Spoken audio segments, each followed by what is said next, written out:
What's going on? This is AlTone. Today, I actually wanted to, first of all, thank Radiolink for sending this awesome radio out for me to use as I'm working on the speed run challenge. And this is the car that I'm running, the MF01X from Tamiya. And of course, I've, put Radiolink on there, and I've been running this. I've been actually able currently to get it up to 34 miles an hour. I'm expecting to increase that because I have some work that I'm going to be doing to this car this week to try to increase that speed.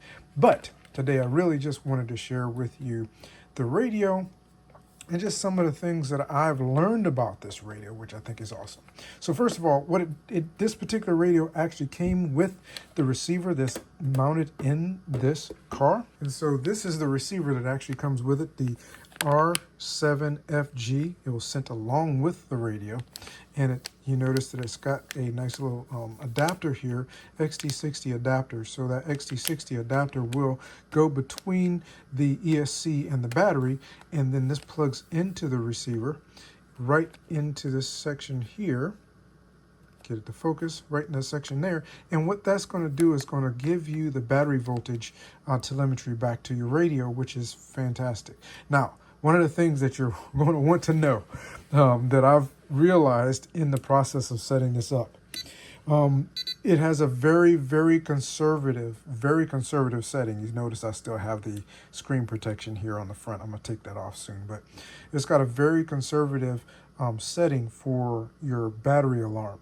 And you need to adjust that setting because, especially when you're doing stuff like speed runs, what tends to happen is you get onto the throttle, the battery voltage drops or dips, and it could dip below that that set range, and then you have to make some adjustments. So this is the radio screen. Well, let's look at the radio itself. First of all, what you notice here is it does have a top mount. There's a little piece of rubber. There's a hole there with a little piece of rubber plug in it. You pop that rubber plug out. You don't have to worry about breaking anything. It just pops out, or you can use a screwdriver or something or a pair of pliers to pull it out. And then there's a 1/4-20 screw in the top of this, which I'm using in order to be able to mount my mobile device to the top of the radio. So that will allow you to do a couple of different things. One, you can actually video your runs using your mobile device if you want to. You can actually put a GoPro here to video your runs if you want to. So many different things you can do there. But you can also, as I'm doing my speed runs, this particular one rotates. I can actually put my mobile device on there. I have my performance analyzer. It's actually still in the car. My performance analyzer, and I can set it here, and I'll have it right on the top of the radio while I'm doing this, and this makes it phenomenal. Somewhere I actually ordered, I also have a thumb rest kind of single-handed steering mechanism that I have not, with all the stuff that I received in order to do the upgrades, I've misplaced it, so I'm gonna have to find it. But essentially it will allow you to clamp, and Radiolink makes it, so I ordered it. It allows you to clamp to your steering and then be able to adjust your steering with your thumb, which is really great. So you have your display screen, as I'm showing you here. It does have the voltage for the radio itself. I'm trying to move some things around so you can see it better. And then what model you're actually, and you can name your model. I have mine actually named MF01X.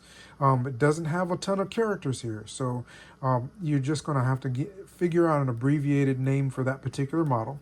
This guy will hold up to 30 models, so it will bind to 30 different receivers, which is fantastic. And I plan on using this receiver in one of my other older cars, binding to this radio. So I'll be using this radio for quite a few different cars in the future. Switches and buttons and whatnot that you have on here. So you do have a button here, and that is SWD. And in the manual, it tells you what these different buttons, what channels they're sitting on, but you can actually adjust the channels. And then you have another button here, which is hard to see, an SWA, there we go. SWA button, this one is the SWD button. Then you have your potentiometer right here. That actually, for this receiver, it has a built-in gyro. So this is already set up when you bind it to this one to adjust your gyro settings. You may be able to make some changes to that if you want to, but that will adjust your gain on your gyro. You have your steering trim here, and then you have your throttle trim on the top here. Then you have this one is your aux, so you can assign that to something else. And then you have your SWC switch here, which is a 3-position. Then your SW, let's see, that's SWB, which is also a 3-position. I don't have them currently set up for anything for this particular car, but I was thinking about putting steering rates on here for the purpose of the speed run, because I believe that will help. But I haven't done that yet because I just dialed down my speed, my settings for my speed, my steering settings in the radio, and I'll show that to you in just a second. And of course, up top you have your antenna, which can be folded down. And of course, if you're going to put a mobile device here, it's going to be a little bit interesting folding it down out of the way. It can be replaced, but you just want to be careful with it so you don't have to do that. Of course, you have your throttle, proportional throttle here at the bottom. And then, carefully, and this is protecting my antenna right now, at the bottom we have your battery bay. And this one actually comes with a battery tray. And the battery tray is here. Now, with the battery tray in, you can use it with AA batteries, and you need 6 AA batteries in order to power this guy. Or, you see I only have a 500 milliamp hour 2S LiPo in here, plugged into the jack there, and that's the same jack that this plugs into. You just have to carefully lift this out, and then you have space there. Because this is such a small battery, and I do have a larger battery coming for it, I have just decided to take a piece of foam like this. I sit it in there, and this keeps that battery from bouncing around inside the battery tray. And believe it or not, that battery holds enough charge for me to get at least a good day of running of runs in and have some fun with the car. So I don't really need a larger battery in this, but I'm going to put one in there so I don't have to basically make sure it's charged every time I go out. Because right now I have a total voltage of 7.9, and that's just a little bit. It soon will be low enough to have to charge that battery. And usually, because I've been doing a lot of adjusting and all that kind of stuff while it's sitting on the bench, this radio sits turned on for a while. So the next thing we have is your buttons across the top. Now, if you want to make adjustments, so one of the things you can do is you can hit here. Let's see, I'm trying to remember which one it is. There we go. And that shows all of your channels. So your channel 1 is your steering. And you notice I'm only going up to 30 and down to 41.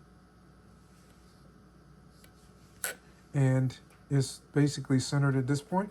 And then you have your throttle. But if you notice, my throttle is not just slamming forward, because I'm just pulling back on the trigger. So my throttle is actually, and I have my throttle reversed also, by the way, and that way the car is going in the correct direction based on the way. Now you can change that direction just by reversing, because I'm using a brushed motor. You can just reverse the wire connections, because the motor doesn't care which way the voltage is coming in. So you can just reverse that. So if I wanted to, I could reverse it, and then I'd get my throttle performing correctly without reversing it in the radio, but I just reversed it in the radio. So pull the trigger. You notice it's incrementing very slow, and that is to give a slow increase to the amount of throttle so that I'm not breaking traction on the car, and I get a nice steady increase in speed. That's one of the adjustments I made recently for my speed run challenge, as well as adjusting my my travel for my steering on here so that it is right in the right place, so I don't have an oversteer, and therefore putting stress on what's called the servo saver in the car, which I also upgraded servo saver to an aluminum servo saver in the car. So then you have your channel 3, channel 4, and again, those are set to different buttons. Right now I have them set up. So this is a momentary, which is the SWA switch here is a momentary.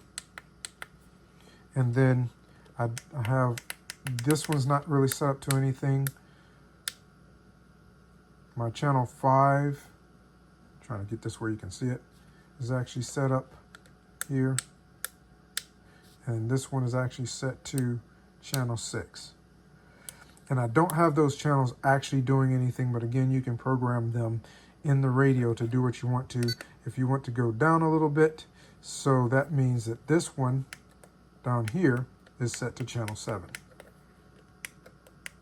And the receiver that it came with is a 7-channel receiver. That's why it says R7. So you can set that 7th channel to turn on lights or different functions on the car as well. So I think that is fantastic. And then, of course, your potentiometer can be set to adjust the channel. But right now, let's see, I don't think it, yeah, it's actually set to adjust channel 3. There you go. And so we're going to set it here, -48, and leave it there. And then I'll be going out testing and making a note of the correct setting for that so that I get the best performance out of the car. So if you want to make some changes so you can exit out of here, RSSI is null right now because there's no battery in the car. The car's not turned on, so it's not getting anything back. Zeroed, everything is zeroed out. The receiver and the EXT, those voltages are zero because again, no battery's connected. It's not turned on. So if you want to go into the menu so that you can make changes to the radio or to the model itself, you can go here and do stuff like change your language. So we have our model. In the model, this is where you change the model. EPA, this is where you can adjust your steering endpoints and throttle endpoints. I've left the throttle the same. And then you can adjust endpoints for your other channels as well, up to channel 7. Then you have your steering expo. I have mine set to 40. If we go down, and ABS is one of the ones I was talking about. Right now I have the ABS turned off. I want to go through the settings so I can make sure I got a really good understanding of how the ABS is actually going to work. But if you want to turn it on, you can. And then what that does is if you come back out,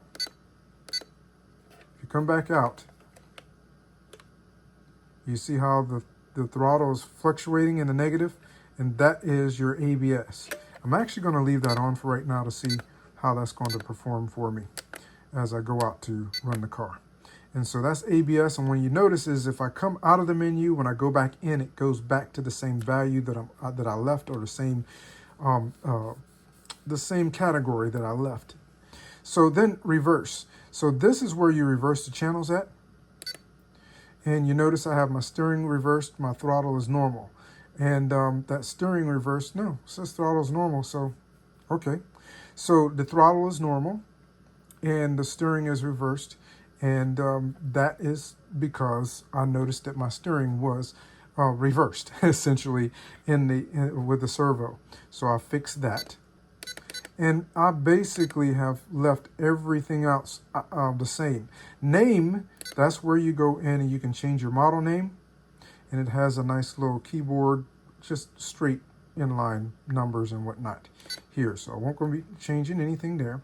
Alarms is where you change your voltages. So my TX voltage, which is the transmitter voltage, is going to drop, is going to give me a notification when it drops to 7.2 volts, and that is for the full battery. I'm using a 2S battery, so that's what that's going to be. The EXT, I've got down to 6.5. And the RSSI, which is the signal from the receiver to the radio, when it gets below 60, it's going to let me know as well. Then we have the gyro at the bottom. I have not made any changes to gyro, but it is on. And mode VR, rate 25%. I haven't done anything else to that. Idle speed. Some of these settings are actually going to be based on and you can reset back to the original settings. Some of these settings are actually based on if you have a nitro car. Not many people are not running nitro. They're running full electric systems like I am. So you won't need many of those settings.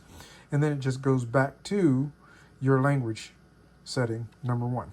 So that is basically an overview of how I've got this guy set up for my speed runs. I'm really enjoying using this radio. It is phenomenal. I think it's great, and I love it. The one thing I can say about it is I'm really thankful for Radiolink, and of course it does come with this lanyard as well. Radiolink sending this guy out to me because I got an opportunity to try it out and use it myself and see the possibilities and some of the things that it can be done with it. There aren't a lot of radios out there that have the type of functionality. There are some, but the professional style functionality for doing racing and whatnot. And Radiolink is a company that many RC racers are using, and they've been around for a while. They have a fantastic range on them as well. When you're doing speed runs, you need a lot of space. It gives you a really good range so that you have plenty of space to run and do your thing. I plan on making a recovery vehicle for boats soon, and I wanted to make sure I had a radio that could extend past the range of many of the RC boats out there ready to runs. And this guy's absolutely going to do that for me. So thanks so much for stopping by and checking this out with me. I hope that this has been valuable to you. Have an absolutely fantastic day, and I look forward to seeing you in a future video.